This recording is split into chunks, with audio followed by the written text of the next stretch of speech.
President. Bigyan mo si Mr. President.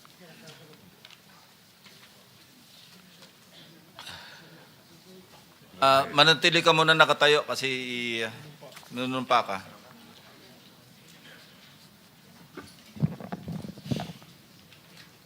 Raise your right hand. Yeah. Do you swear or affirm to tell the truth, the whole truth, and nothing but the truth in this proceeding? Yes, sir. Salamat. Take your seat, please. You may proceed. You may continue. Salamat po, Mr. Chair. Mr. Gutesa, kaninang ako'y nagpapaliwanag para ipakilala kita. Narinig mo yung aking sinabi. Yes, Your Pwede mo Honor. bang i-confirm na kung ano yung sinabi ko ay yun nangyari kahapon? I confirm, Your Honor. Salamat po. At ngayon po ay hawak ko nga ang inyong sinumpaang salaysay na nung draft ito ay binasa ko. Ganun din nga po at wala namang pagbabago. At gusto ko lamang pong sabihin ninyo na mayroong pirma sa ibabaw ng pangalang Orly Regala Gutesa. Kayo po ba ang nagpirma nito? I confirm, Your Honor. At gaya po ng sinabi nyo sa akin kahapon, voluntaryo ninyong ginawa ito at wala namang namilit sa inyo. At katotohanan yan, ako nga po ay ininyayahan nyo para makita ko yung inyong salaysay. Yes, Your Honor. Ito po ay pinanotaryo ninyo. Nakikita ko rin po. Totoo po ba itong notaryong ito? Totoo po, Your Honor. Okay. Ngayon, kayo na po ang magbasa para sa ganun ay marinig po ng buong kapulungan. Pwede po niyong basahin ang inyong salaysay. Maraming salamat, Your Honor. Mr. Chair, can he proceed? You may proceed. Ako po'y nagpapasalamat sa pagkakataong ito. Sa Senate Blue Ribbon Committee, Senador Ping Lacson, sir. At sa iba pang member na nandito po. Ako po si Orly Gutesa, may asawa, nasa tamang edad, Pilipino. Makatapos makapanumpa na ngayon sa umiiral na batas ay nagsasaad at naglalahad ng gaya ng mga sumusunod. Ako po ay lumabas upang magsalita sa isyu na ito. Bilang isang dating sundalo, inalay ko ang aking buhay para sa ating bansa. Sa pagkakataong ito, nagdesisyon akong magsalita at maglabas dahil ayokong maging masama ang kinabukasan ng aking mga anak, apo ko sa darating na panahon. Ayoko pong naririnig ko at napapanood ko sa pagdinig ng Blue Ribbon Committee. At ngayon ko po napagdugtong-dugtong yung naging partisipasyon ko po sa anomalya at korupsyon na ginawa at lumalabas sa hearing na ito. Yung palang pera na binubuhat namin at dinideliver mula sa masamang gawain na nagdulot ng baha na ikinamatay ng tao at imbis na gamitin ang pera sa edukasyon, medikal at programa na mapunta lamang pala sa bulsa ng mga politiko. Mabigat po sa akin magsalita dahil may pamilya ko. 4 ang anak ko, nag-aaral pa. May asawa ako at nangangalaga sa aking mga anak at marami akong kasama sa operasyon na may kinalaman sa ibabahagi ko sa inyo. Nagtatrabaho lang po kami ng mga kasama kong sundalo sa Philippine Marines. Huwag sana isipin na aking mga kasama na nagtatraidor ako. Ako sa aming trabaho at pinagsamaan dahil pare-parehas kaming may pamilya at gusto lang naman naming ayusin ang kinabukasan ng bawat isa. Wala akong iniisip na kapahamakan para sa kanila, bagkos ang gusto ko lang maayos ang kinabukasan ng bayan at lahat kami. Noong December 5, 2004, na-hire ako bilang security consultant sa Ako Bicol Party List or AKB kay Congressman Saldico. At nasimula ng duty ko kay Congressman Saldico. Bawat umaga, nagre-report ako sa BGC sa Horizon, sa Bonifacio Global City, kung saan nakatira si Kong Saldico. Tuwing may duty at detailed ako sa basura, it means itong basura, ito yung box ng pera na pinag-uusapan natin sa kasalukuyan. Mr. Gutesa, mag-stick ka lang sa binabasa mo. Huwag ka nang nag-a-adlib. Ay, Kung ano yung nandito, basahin mo lang. Yes, Your Honor. Tuwing may duty detail ako sa basura, pumupunta kami sa 28 Ladybug Corner, Dragonfly, Valle Verde 6, Pasig City. Tagabuhat lang ako ng malita ng basura. Ang ibig sabihin ng basura ay malita na may lamang pera. Ang bawat malita ay may lamang humigit kumulang 48 million pesos.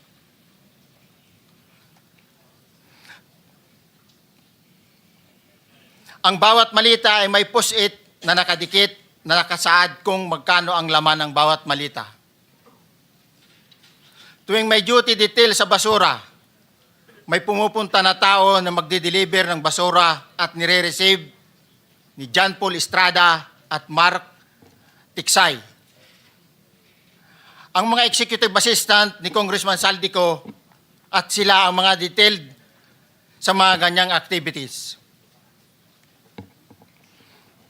Ang mga nangyayari kapag duty kami sa basura, kalimitang dinadala sa bahay ni Congressman Saldico sa Valle Verde 6 at tinatanggap naman ni Mark at ni Paul.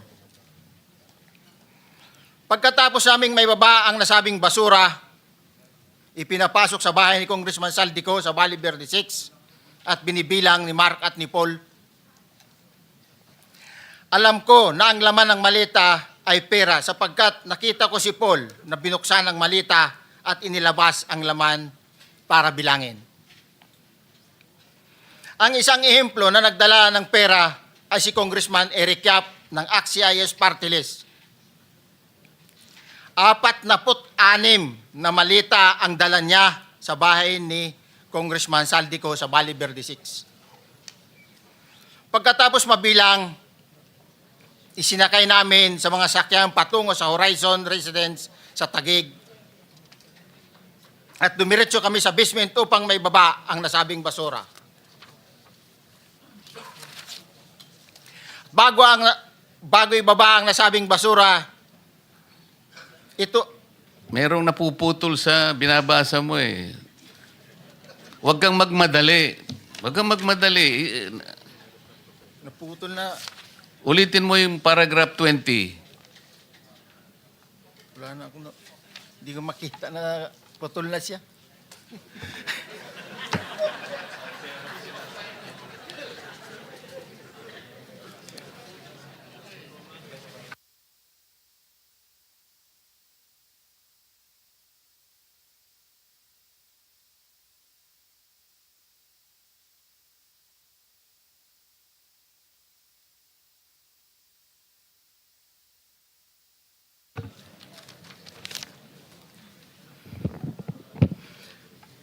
Pagkatapos, mabilang ang sinasakay namin sa mga sakyang patungo sa Horizon Residence, Taguig. Pagdating sa Horizon Residence, dumidiretso kami sa basement upang maibaba ang nasabing basura at dalhin sa unit ni Congressman Saldico sa 56th floor sa nasabing lugar kung saan siya nakatira. Bago ibaba ang nasabing basura, ito ay bawas na. Halimbawa, nag-akyat kami ng 46 na malita. Ibababa lamang namin ay 35 malita para i-deliver sa bahay ni House Speaker Martin Romualdez sa 42 McKinley Street, Taguig. Ang labing isang malita ay naiwan sa taas ng 56th floor sa Horizon Residence. humigit kumulang 3 beses ako mismo ang nag-deliver ng basura sa bahay ni Congressman Saldico, sa Horizon Resident at sa mga bahay ni Speaker Romualdez sa 42 Mackenzie Street, Taguig. Mas maraming pagkakataon na nagde-deliver kami ng basura sa bahay ni Speaker Romualdez at sa bahay ni Congressman Saldico dahil iba-iba kaming mga nakadetailed na close-in, backup at advance party na nagkakaroon ng rotation.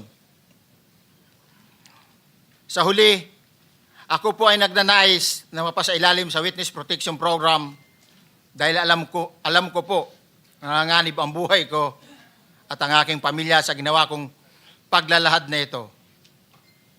Sa katotohanan na ang lahat ay nilagdaan ko, ang salaysay na ito ay kusang loob at walang anumang pamimilit at bunsod lamang ng hangarin matulungan ang ating bansa.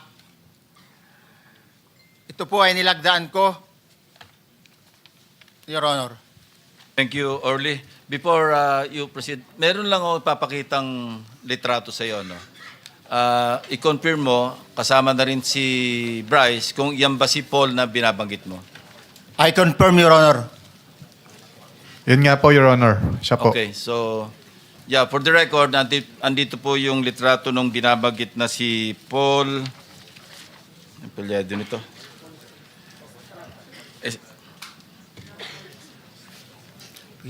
John Paul Estrada, hindi ba? Yes, Your Honor. Oh, sige. Thank you very much. You may continue, Senator Marcoleta. Thank you, Mr. Chair.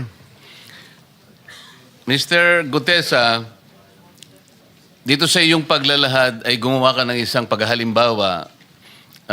Inihalimbawa mo si Congressman Eric Yap, ngunit isang tagpo lang yun eh. Ikaw ay na-hire ni Representative Saldico, sabi mo rito, ay December 5, 2024 pa. Yes, Your Honor. Sa pagkakaalam mo, mga ilang beses kayong gumagawa ng bagay na ito. Ibig sabihin, yung pagdi-deliver ng pera, sa natatandaan mo, gaano kadalas ang pagdi-deliver? Kasi ang ginawa mo kanina ay isang example lang. Pwede mo bang ipaliwanag? Your Honor, minsan kasi pag-duty kami, ang actual ko na delivers talaga sa bahay ni Congressman Romualdez is 3. Tapos pag may duty kami, nagkakaroon ng detailed. Minsan namumonitor ko doon sa group chat namin, may basura tayo deliver. Minsan namumonitor ko siya is 3 times a week ang delivery doon sa Forbes, sa bahay ni Kung Romualdez. Yung pera minsan nanggagaling lang doon sa Horizon sa taas, ibinababa. Tapos may detail lang na tao, namumonitor ko naman sa GC namin.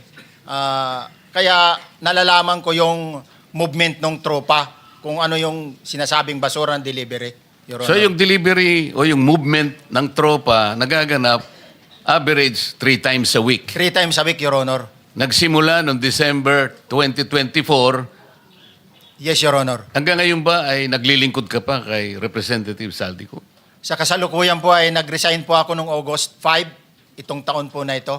So, maliwanag ba ang ibig mong sabihin para sa kapulungan ito ay nag-a-average ng 3 beses sa loob ng isang linggo ang pagdi-deliver ng pera kay Representative Saldico at tuloy-tuloy naman doon sa bahay ni former Speaker Martin Romualdez sa ganong rate, ganong beses, 3 beses sa loob ng isang linggo. Yes, Your Honor. Magmula December 2024 hanggang ikaw ay mag-resign noong August 2025, this year.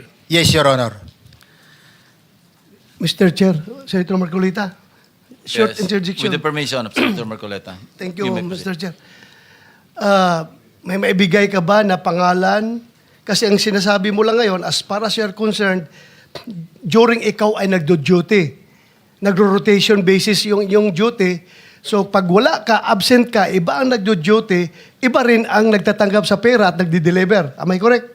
Senator De La Rosa, may I just remind you na isang follow-up. Pero kung gusto mo ituloy at pahig si Senator Marcoleta, naka-charge sa oras niya yung mga susunod na tanong. Okay? Okay lang. Okay lang. Sige, boss. May, Nanghiram meron lang pa naman namang- ako sa iyo. Go ahead. Meron ka pa namang 4 na minuto pa mahigit yan. Yes, sir. So, sige. Very quick lang. So, pag hindi ka duty, may ibang nag-deliver ng pera kay Saldico at kay Speaker Romualdez. Pag nangyayari yan, sir, pag hindi ako duty, may makadetail talaga sa basura na yan. Pero ang authorized lang na mag-deliver at mag-receive niyan is yung 2 tao na binanggit ko, which is John Paul Estrada and Mark Tiksay.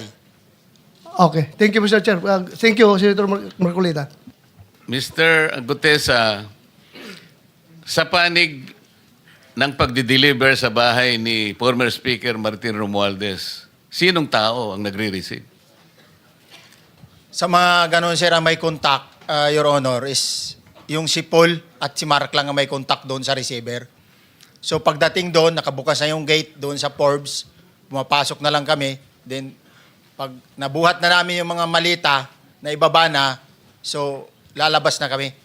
Wala na kaming basta may deliver lang namin yung mga basura doon sa bahay, wala na kaming noon, Your Honor. Alin-aling bahay Yung ang 42. pinagdi-deliveran mo sa panig ni former Speaker Martin Romualdez? Yes, Your Honor, yung 42, yung dito sa may Forbes Park. Yun lang? Wala nang iba? Mayroon pa yung bago nakaraan doon sa 19 Nara, yung dating bahay ni Michael Yang. Sa pagkakatanda mo, mayroon pang ibang lugar na kung saan nagdi-deliver kayo? Sa Aguado, dyan sa Malacanang. Aguado? Excuse me, Senator Marcoleta. Sino Michael Yang? Yung dating sa Pugo yata yon, Sa? yung dating sa Pugo. Yung Michael Yang. dating bahay ni Michael Yang. Dating bahay. Yes, Your Honor. Okay, thank you. Ibig mo sabihin, nabili ni Speaker Martin yung bahay ni Michael Yan? Allegedly, Your Honor. Pero paano mo alam na bahay ni Speaker yon? Kasi doon na nagde-deliver yung tropa nung hindi na nagde-deliver doon sa 42, Your Honor. Ngayon, sinasabi mo meron kayong chat. Nagagamit mo yung chat para ma-monitor mo yung rate ng delivery at kung sino-sino yung nagdi-deliver? During the time nung nandoon pa ako, Your Honor. Mr. Chair, salamat po at baka meron po pong Thank you. gustong itanong ating May mga kasama. papakita pa ako isang litrato pa, no? Identify mo lang siya. Sino yan? Mark Tiksay, Your Honor. Meron pa ba nakakakilala sa kanya bukod sa'yo? Dito? Wala. Nabanggit kasi ni Engineer Alcantara rin dito eh. Sa salaysay mo noong September 23, sinasabi mo, hindi ko po siya na-meet during pagdadala. Ang tao niya po ay may alias lang na Paul at Mark. Na-meet mo ito si Mark, Engineer? Sa Valle Verde po, once lang po. So, kinukonfirm na si Mark Tiksay ito? Mark po and Paul, karaniwan po ng... Okay. Thank you. Thank you, Senator Marcola. Mr. Chair, may tatanong lang po kung Yes. with the permission of Yeah, okay. Senator Marcoleta. Mr. Orly, sabi niyo po 46 na maleta na nagkakalaman po ng 48 million bawat isa. Tama po ba? Based doon po sa level nung malita na nakita ko, Your Honor. Paano po nalaman ninyo na 48 million po ang laman ng bawat isa? Kasi bawat malita po, mayroon siyang post-it na nakalagay, may sign na 48. Lahat po yun may 48. Yes, Your Honor. So, yung 46 maleta, 48 million ang laman ay nagkakahalaga po ng 2.2 billion. Alam niyo po ba yan kung 3 times a week ang sinasabi ninyo ang delivery? Based sa my experience, doon lang ako naka-experience ng 46 nung time na yon, Your Honor. Hindi naman po every week or monthly ito. Yes, Your Honor. So at one point, yung 46 na maleta, 48 million ang laman, 46 times 48 million ay 2.2 billion. Excuse me, Senator Marcoleta, paubaya mo na sa kanya yung oras na naiwanan mo, now 1 minute. Isang tanong na lang. Sige, okay. 2.2 billion. Ganun po yung multiplication eh. Siguro, Your Honor, yun ang lumalabas. So one time lang po ito. One time lang po, yung time ko lang yan, nung panahon na na-identify ko si Congressman Yap, Your Honor. Alright, maraming salamat po. Thank you. Yung paghalimbawa mo, kaya mo ginawa dahil yun ang pinakamalaki. Yes, Your Honor. Pero pangkaraniwan, dahil 3 times a week, mga ilan sa tingin mo yung karaniwang na i-deliver? Ilang maleta? Usually, pag nanggagaling na sa Horizon, na idine-deliver na doon sa Forbes, minsan mayroong 15 or kaya 18 ang malita. Pero yung malalaking malita yon na nagre-rate yung bawat malita, minsan mayroong 48, may 50. Sa mga tweet, Mr. Gutesa, pangkaraniwan, 15 to... 15 to, Your Honor? Yun ang average, pangkaraniwan. Yes, Your Honor. Yung nabanggit mong nabigla ka sapagkat malaki, 48, yun lang kay Congressman Eric Yap. Yes, Your Honor. Yun ang time na nakita ko talaga yung ganung kabalk Okay. yung balita na yun, Your Okay. Honor. Mr. Chair, payagan nyo sana akong magtanong lang ng isang tanong kay Mr. Diskaya. Mr. Diskaya, naalala mo, nagkaroon ka ng supplemental affidavit na binasa mo dito. Medyo mahaba pa nga di ba? Naalala mo yung nakaraan? Ito yung supplemental affidavit mo. Yes po, Your Na Honor. may petsang September 23, 2025. Ito yung nakaraang hearing natin. Yes po, Your Honor. Napansin ko kasi nung pinakinggan ko tiningnan ko sa ating transcript, parang hindi mo binasa yung paragraph 30 na kung saan binabanggit dito yung DPWH Region 1. Chinek ko talaga kaninang umaga, nirecheck ko uli, hindi nasama sa binasa mo ito. Ano ito, nagkamali ka lang o... Your Honor, talagang hindi ko po nabasa dahil masyado na pong mahaba yung ano ko. Yung binabasa ko po. Hindi nga, sabihin mo na nagkamali ka lang, hindi mo sinasadya. Hindi po sinasadya. Pero dito po, wala rin po eh. Hindi nakasulat. Baka nakalimutan pong ilagay, kaya hindi ko po nabasa. Tsaka pinatigil po ako doon sa... Nakatigil... ito, sorry. Nagkamali po ng page. Ito po, 30 po sa Region 1. Meron pala.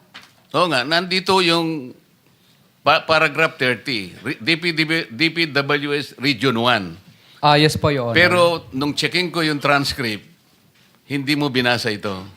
Opo, yes po, Your Honor, kasi mahaba na po. Hindi, nabasa mo yung 31 hanggang 37 eh. Ito nalaktaban mo yung 30. Kaya lang ako nagtataka, kaya tinatanong kita, sinadya mo ba to o nagkamali ka lang? Hindi po, Your Honor, kasi napatigil na po ako nung Hindi sa nga, dulo sagutin po. mo, nagkamali ka lang. Hindi po, Your Honor. Hindi po ako nagkamali. Ano nga? Sinadya mo? Hindi po, Your Honor. Bali, alam ko po parang pinatigil na po ako dito dahil masyado na pong mahaba yung binabasa ko. Hindi, ganito. Pinatigil ka, nung pagpatuloy mo, nakaligtaan mo yung number 30. Hindi mahaba pa yan eh. Nalaktawan mo siguro. Yes po, Your Honor. Yeah. Para maliwanag lang. Oh, Hindi gusto ko lang sinadyang maliwanagan pinatik- kasi Yeah. nabanggit ko na kanina na naimungkahi ko na sana'y tawagin din si Governor Chavit Singson. Baka ka kung may connecta doon sa ano mo, baka ka kung sinadya mo. Ngayon, kung sasabihin mong nagkamali ka lang, tatanggapin ko yon. Your Honor, hindi po ako nagkamali. Naalala po, hindi lang po nabasa. Okay. Salamat, Mr. Chair. Ang susunod po ay si Senator Risa Hontiveros. You may have the floor. Salamat po, Mr. Chair. Isa munang follow-up question kay Ginoong Guteza. Paano niyo po nalaman na bahay yun ni Michael Yang? Kasi dati po, may mga security po na kasama na ko na dati is doon po yung bahay ni Michael Yang eh. Mga security na dati niyong kasama na nung panahong iyon ay security ni Michael Yang, nung panahong bahay niya yon. Yes, Your Honor. Okay, salamat po, Ginoong Guteza. Ngayon, Mr. Chair, narinig natin kanina yung testimonya ni Yusek Bernardo na USEC for Regional Operations for Visayas NCR and Region 4B. So, hindi na po nakakagulat kung yung modus operandi nila sa Bulacan ay ginagawa rin sa ibang lugar na sakop niya. So, tuloy ko po yung pagtatanong tungkol sa ghost projects dito sa NCR, particular sa Quezon City. Mabuti pong marinig mula sa DPWH na inaaksyonan na rin ng department ang mga opisyal nito sa ibang lugar. Kasama sina NCR Regional Director Gerard Opulencia at sina QC District Engineers Johnny Protesta at Arturo Gonzalez. Gusto ko pong balikan